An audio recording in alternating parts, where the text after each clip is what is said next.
अस्सलाम वालेकुम मेरे दोस्तों, मेरे YouTube चैनल में आप सभी का फिर से स्वागत है। हम बुखारी शरीफ की हदीस को सुन रहे थे। इससे पहले मैंने 2 और वीडियो अपलोड किया है। ये पूरे सीरीज़ में मैं आपको पूरी बुखारी शरीफ सुनाने वाला हूँ। तो आप अगर वो 2 वीडियो नहीं देखे हैं तो डिस्क्रिप्शन में उसका लिंक दिया गया है, आप जाके वो प्लेलिस्ट में पूरा वीडियो देख सकते हैं। पहले वो वीडियो देखकर फिर ये वीडियो देखेंगे तो आपको अच्छे से सब चीज़ समझ में आएगा। तो चलिए स्टार्ट करते हैं। इब्ने अब्बास रज़ी से ही रिवायत है, उन्होंने फरमाया कि अबू सुफियान बिन हब्र रज़ी ने इनसे बयां किया कि रूम के बादशाह हरिक्ल ने अबू सुफियान को कुरैश की एक जमायत समेत बुलवाया। यह जमायत सुलह हुदैबिया के तह रसूलुल्लाह सल्लल्लाहु अलैहि वसल्लम और कुफ़ार कुरैश के बीच तयशुदा वादे की मुछत में मुल्के साम तिजारत की ज़रूरत के लिए की गई थी। यह लोग इलाई में उसके पास हाजिर हो गए। हिरकल ने उन्हें अपने दरबार में बुलाया। उस वक्त उसके हर्द गिर्द रूम के सरदार बैठे हुए थे। फिर उसने उनको और अपने तुर्जमान को बुलाकर कहा कि वो आदमी जो अपने आप को नबी समझता है, तुम में से कौन उसको करीबी से जानता है? अबू सुफियान ने कहा, मैं उसका सबसे ज़्यादा करीबी रिश्तेदार हूँ। तब हिरकल ने कहा, इसे मेरे करीब कर दो और इसके साथियों को भी करीब करके इसके पास बिठाओ। उसके बाद हिरकल ने अपने तर्जुमान से कहा, इनसे कहो कि मैं इस आदमी से उस आदमी के मुताल्लिक सवालात करूँगा। अगर ये गलत बयानी करे तो तुम लोग इसको झुटला देना।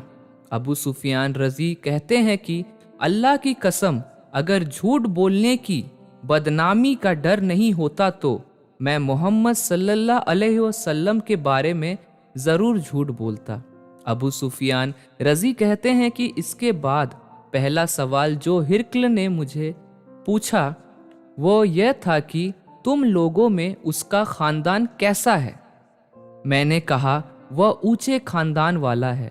फिर कहने लगा, अच्छा, तो क्या ये बात उसके पहले भी तुमसे किसी ने कही थी? मैंने कहा, नहीं। कहने लगा, अच्छा, उसके ख़ानदान में से कोई बादशाह गुजरा है? मैंने कहा, नहीं। कहने लगा, अच्छा, ये बताओ कि बड़े लोगों ने उसकी पैरवी की है या गरीबों ने? मैंने कहा, कमज़ोरों ने। कहने लगा, उसके मानने वाले बढ़ रहे हैं या कम रहे हैं? मैंने कहा, उनकी तादाद में बढ़ोतरी हो रही है। कहने लगा, उसके दीन में दाखिल होने के बाद कोई आदमी उसके दीन को नापसंद करते हुए उसके दीन से फिर जाता है? मैंने कहा, नहीं। कहने लगा, उसने जो बात कही है, क्या उससे पहले तुम लोग उसको झूठा कह रहे थे? मैंने कहा, नहीं। कहने लगा, क्या वह धोखा देता है? मैंने कहा, नहीं। अलबत्ता हम लोग इस वक्त उसके साथ सुलह की एक मुछत गुजार रहे हैं। मालूम नहीं इसमें वो क्या करेगा। अबू सुफियान कहते हैं कि इस जुमले के सिवा मुझे और कहीं बात दाखिल करने का मौका नहीं मिला। कहने लगा, क्या तुम लोग ने उससे जंग लड़ी है? मैंने कहा, जी हाँ। उसने कहा, फिर तुम्हारी और उसकी जंग कैसी रही? मैंने कहा, जंग में हम दोनों के बीच बराबर की चोट है। कभी वो हमें नुकसान पहुंचा लेते और कभी हम उन्हें नुकसान पहुंचा लेते। कहने लगा, वो तुम्हें किन बातों का हुक्म देता है? मैंने कहा, वो कहता है, सिर्फ अल्लाह की इबादत करो, उसके साथ किसी को शरीक ना करो। जिनकी तुम्हारे बाप दादा इबादत करते हैं उनको छोड़ दो और वो हमें नमाज, सच्चाई, परहेजगारी, पाकदमानी और करीबी लोगों के साथ अच्छा बर्ताव करने का हुक्म देता है। उसके बाद हिरकल ने अपने तर्जुमान से कहा, तुम उस आदमी से कहो कि मैंने तुमसे उस आदमी का ख़ानदान पूछा तो तुमने बताया कि वह ऊंचे ख़ानदान का है और रिवाज यही है कि पैगंबर अपनी कौम के ऊंचे ख़ानदान में से भेजे जाते हैं। और मैंने पूछा कि क्या ये बात उससे पहले भी तुमसे किसी ने कही है, तुमने बतलाया कि नहीं। मैं कहता हूँ कि अगर ये बात उससे पहले और ने कही होती तो मैं कहता कि वो आदमी एक ऐसी बात की नकल कर रहा है जो उससे पहले की जा चुकी है। और मैंने पूछा कि उससे बुजुर्गों में से कोई बादशाह गुजरा है, तुमने बतलाया कि नहीं।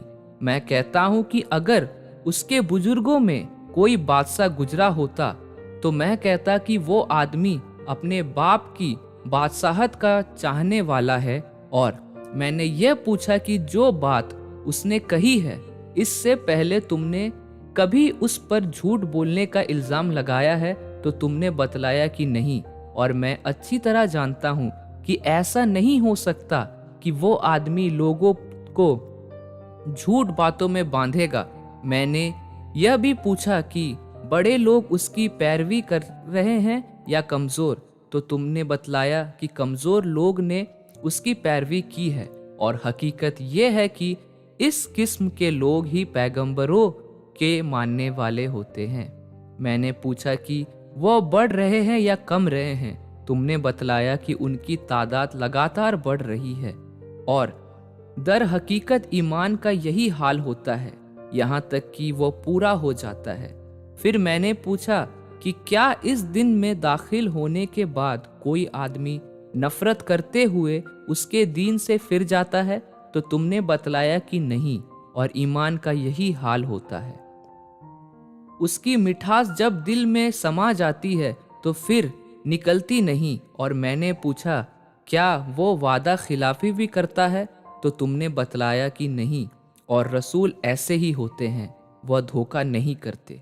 मैंने ये भी पूछा कि वह तुम्हें किन बातों का हुक्म देते हैं, तो तुमने बतलाया कि वो अल्लाह की इबादत करने और उसके साथ किसी को शरीक ना ठहराने का हुक्म देते हैं।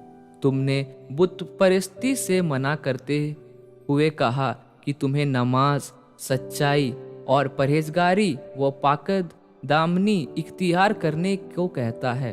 तो जो कुछ तुमने बतलाया है, अगर वो सही है तो वो आदमी बहुत जल्द इस जगह का मालिक हो जाएगा जहाँ मेरे या दोनों कदम है। मैं जानता था कि यह नबी आने वाला है, लेकिन मेरा ये ख्याल ना था कि वह तुम में से होगा। अगर मुझे यकीन होता कि मैं उसके पास पहुंच सकूंगा तो उससे ज़रूर मुलाकात करता। अगर मैं उसके पास होता तो ज़रूर उसके पांव धोता। उसके बाद हिरकल ने रसूल अकरम सल्लल्लाहु अलैहि वसल्लम का वो ख़त मंगवाया जो आपने दहिया कबली रजी के ज़रिए हिक्म बुसरा के पास भेजा था, और उसने वो ख़त हिरकल को पहुंचा दिया। हिरकल ने इसे पढ़ा, इसमें यह लिखा था। तो मेरे दोस्त, बुखारी शरीफ की हदीस को हम यहीं तक रखते हैं। आने वाले दूसरे वीडियो में मैं ये पूरे हदीस को कंप्लीट करूंगा। तो आप चैनल को प्लीज़ लाइक करें और आप बेल नोटिफिकेशन को ज़रूर दबा दें ताकि जैसे ही मैं वीडियो अपलोड करूं आप तक वीडियो पहुंच जाए। तब तक के लिए मेरे चैनल में बने रहिए। अस्सलाम वालेकुम मेरे दोस्तों। ईमान और दीन को हमें इसी तरह लोगों तक फैलाना है। तो मिलेंगे एक और वीडियो के साथ, तब तक के लिए अस्सलाम वालेकुम, अल्लाह हाफिज़।